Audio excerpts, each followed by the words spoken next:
नमस्कार, मैं हूं सत्यपाल और आप देख रहे हैं CWB Hindi news.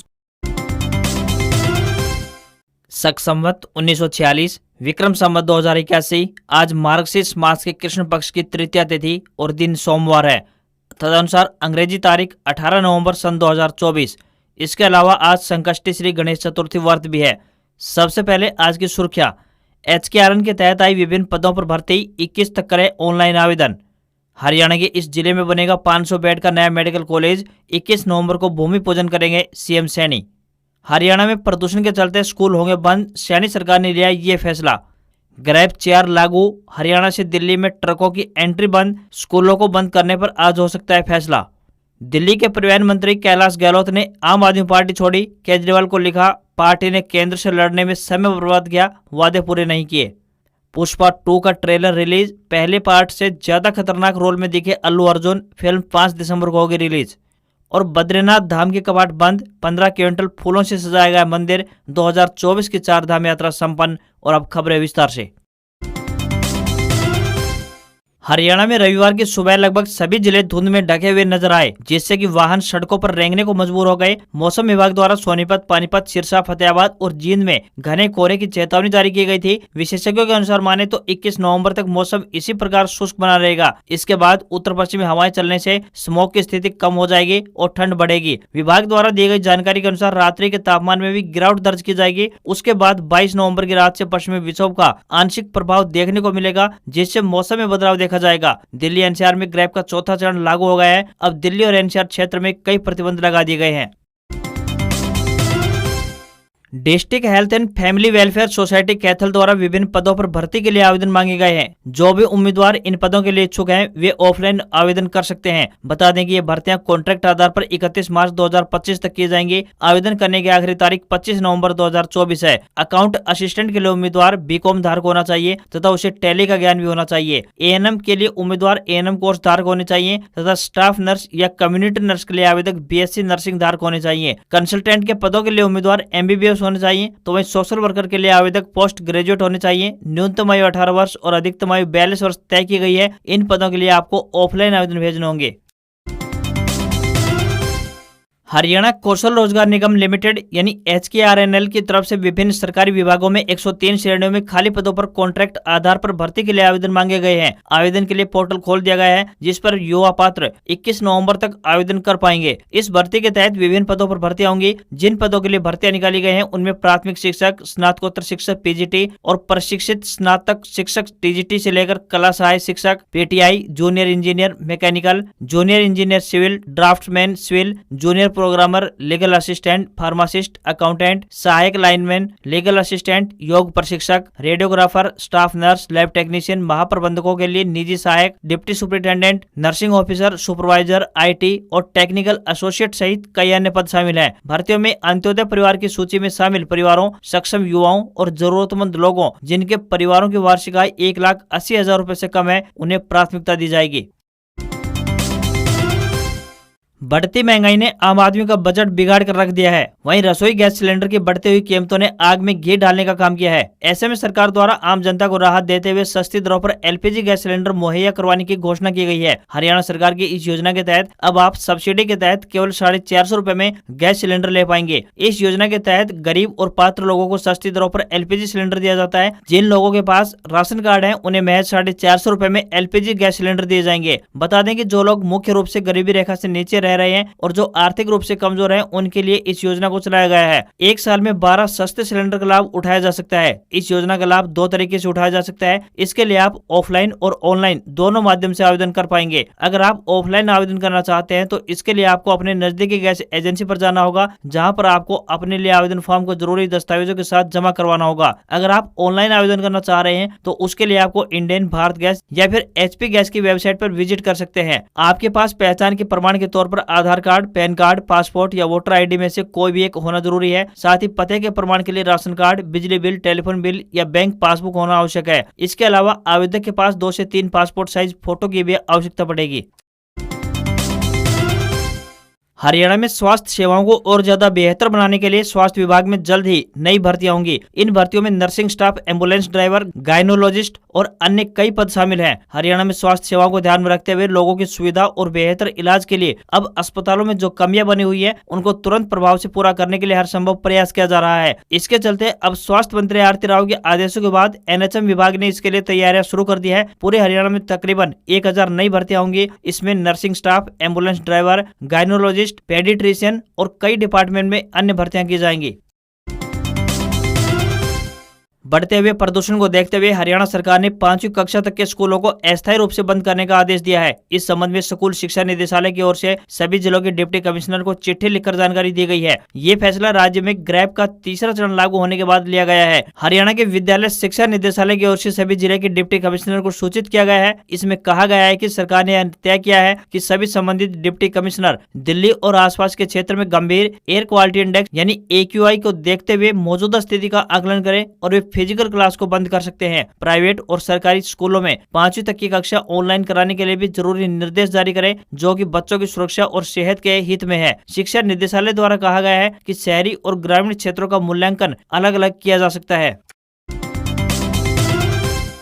Delhi NCR में ग्रैब का चौथा चरण लागू हो गया है। अब दिल्ली और एनसीआर क्षेत्र में कई प्रतिबंध लगा दिए गए हैं। वायु गुणवत्ता प्रबंधन आयोग ने दिल्ली में ट्रकों के प्रवेश पर रोक लगा दी गई है। ऐसे में अब जिले के बॉर्डर पर ट्रक खड़े होंगे। वहीं प्रदूषण बढ़ने के बाद अभी जिले के स्कूलों के बंद करने को लेकर प्रशासन ने कोई भी आदेश जारी नहीं किया है। उम्मीद है कि सोमवार को प्रशासन आदेश जारी कर सकता है। वहीं LNG, CNG, इलेक्ट्रिक और BS4 डीजल ट्रकों के प्रवेश पर रोक नहीं रहेगी। दिल्ली और एनसीआर की राज्य सरकारें सरकारी नगरपालिका और प्राइवेट कार्यालय को 50% क्षमता पर काम करने और बाकी को घर से काम करने की अनुमति दें।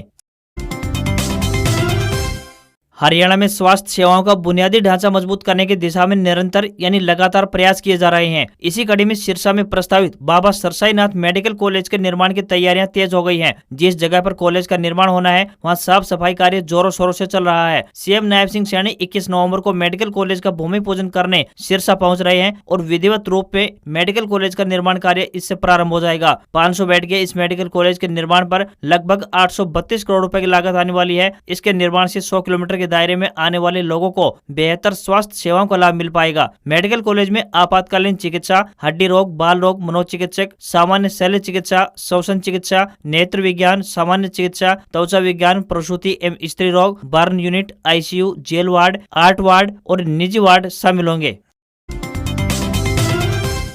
प्रधानमंत्री नरेंद्र मोदी अगले महीने हरियाणा के दौरे पर पहुंच रहे हैं, जहां वो 9 दिसंबर को पानीपत में प्रस्तावित कार्यक्रम में बतौर मुख्य अतिथि शिरकत करने वाले हैं। यह कार्यक्रम सेक्टर 13-17 के ग्राउंड में आयोजित होगा। कार्यक्रम स्थल पर पहुंचे DC वीरेंद्र कुमार दहिया ने अधिकारियों को निर्देश दिए हैं कि वे आज से ही कार्यक्रम की तैयारियों को शुरू कर दें। DC के साथ कार्यक्रम स्थल का निरीक्षण करने पहुंचे पूर्व BJP सांसद संजय भाटिया ने कहा कि सुरक्षा की दृष्टि को ध्यान में रखते हुए हर बिंदु पर फोकस करना होगा। इसके लिए पहले से ही रोड मैप तैयार करना होगा। उन्होंने कहा कि कार्यक्रम में शिरकत करने वाले लोगों को कोई भी परेशानी न उठानी पड़े, इसके लिए सीटिंग प्लान बेहतर बनाना होगा। संजय भाटिया ने कहा कि यह LIC का कार्यक्रम है, ऐसे में ज्यादा से ज्यादा महिलाएं इस कार्यक्रम में शिरकत करेंगी, इसलिए महिलाओं की सुरक्षा व्यवस्था को भी चाक चौबंद करना होगा। जल्द ही हरियाणा के पलवल का रेलवे स्टेशन बदले हुए रूप में नजर आएगा। यहाँ के प्लेटफॉर्म को संवारने के लिए राजस्थान के कोटा से ग्रेनाइट पत्थरों और फुट ओवर ब्रिज पर लगने वाले लोहे के सामान को लखनऊ से मंगवा लिया गया है। बता दें कि फुट ओवर ब्रिज 60 के दशक के आसपास बनाए गए थे। 10 प्लेटफॉर्म वाले इस स्टेशन के प्लेटफॉर्म नंबर 1, 2, 1A, 1B, 7 और 8 नंबर पर ग्रेनाइट पत्थर लगाए जा रहे हैं। साथ ही गाइडिंग पाथ का भी निर्माण हो रहा है। इससे दिव्यांगों को आने जाने में परेशानी का सामना नहीं करना पड़ेगा। वर्तमान में यहाँ 12 से ज्यादा लोकल ट्रेन और 3 दर्जन से अधिक एक्सप्रेस ट्रेन अलग अलग स्टेशनों के लिए ठहराव करती हैं। यहाँ हर रोज 25 से 30 हजार यात्री सफर करते हैं। उनके लिए केवल एक फुट ओवर ब्रिज है, जिसे तोड़कर अब नए ब्रिज का निर्माण किया जा रहा है। पुराना फुट ओवर ब्रिज की बात करें तो 8 फुट का था, उसे अब चौड़ा करके 20 फुट का किया जाएगा।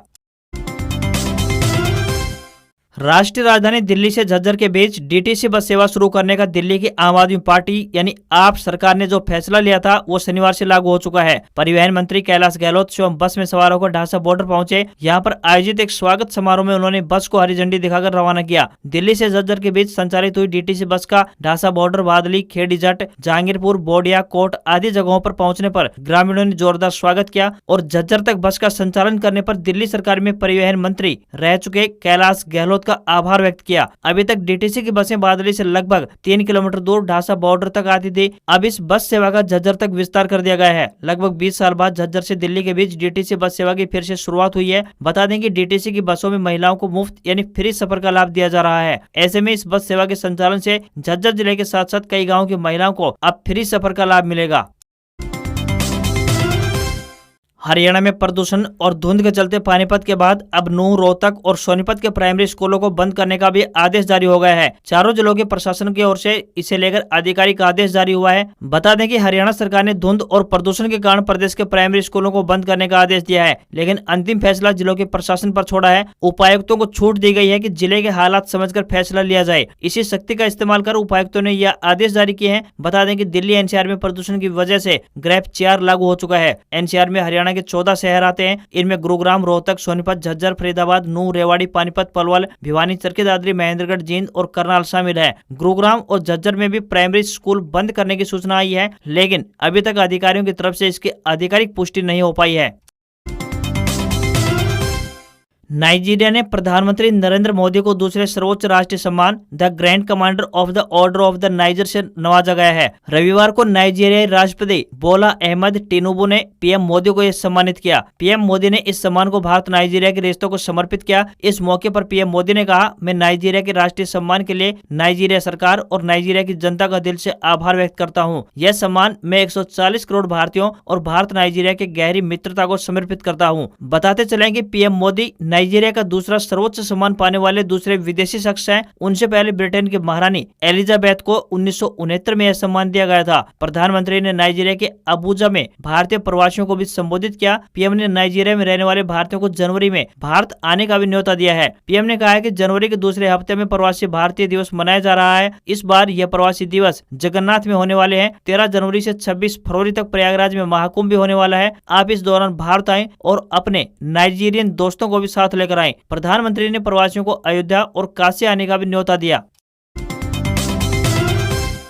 राजस्थान स्थानीय स्वशासन विभाग में 23,000 से ज्यादा पदों पर भर्ती निकली है। इस भर्ती के लिए आवेदन की आखिरी तारीख 6 नवंबर तय की गई है। इसे आगे बढ़ाकर अब 20 नवंबर कर दिया गया है। उम्मीदवार 11 से 25 नवंबर तक 100 रुपए फीस देकर फॉर्म में करेक्शन भी कर पाएंगे। इस भर्ती के लिए राजस्थान के मूल निवासी ही आवेदन कर पाएंगे। सफाई का 1 साल का अनुभव होना चाहिए। तो वहीं नगर निगम, नगर पालिका और नगर परिषद में सड़क की सफाई और सार्वजनिक सीवरेज की सफाई करने वाली कंपनी और ठेके दोनों से मिला हुआ सर्टिफिकेट मान्य होगा। आयु सीमा 18 से 40 साल तय की गई है। सैलरी की बात करें तो 18,900 रुपए से लेकर 56,800 रुपए प्रति माह मिलेगी।